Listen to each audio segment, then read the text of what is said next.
Hunt is a 2022 Korean spy action thriller film. It is a directorial debut of Lee Jung-jae, who also produces and stars in the movie. He plays Park Pyong-ho, a KCIA agent who thwarts an attempt on the president's life while he's on visiting for a summit or something.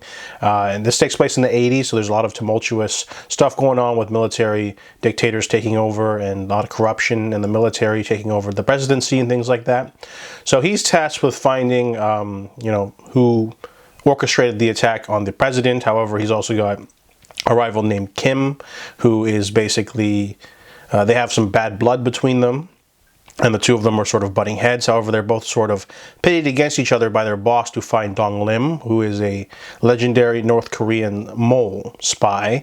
And the two of them start digging into each other's past to try to, find out if anyone on each other's teams are involved or have a leaky source. And there's a lot of subplots and cat and mouse and subterfuge in this story. Park Pyong-ho also has like this mysterious daughter figure who's not really his daughter, and he has to occasionally help her out. The movie has some blistering action sequences, like really good stuff, really intense, red mist stuff going around, lots of brutal, shootouts and explosions and things like that. And that sort of fuels most of its long running time. However, when it winds down to its finale, it's really overblown and doesn't have much of a point.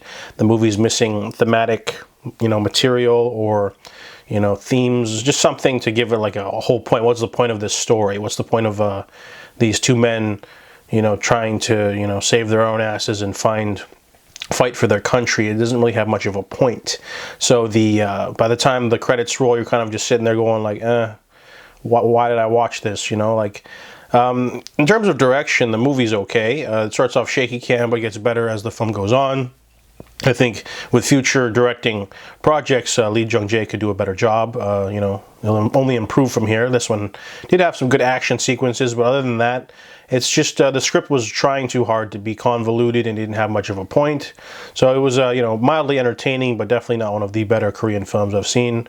So I give Hunt a 6 out of 10.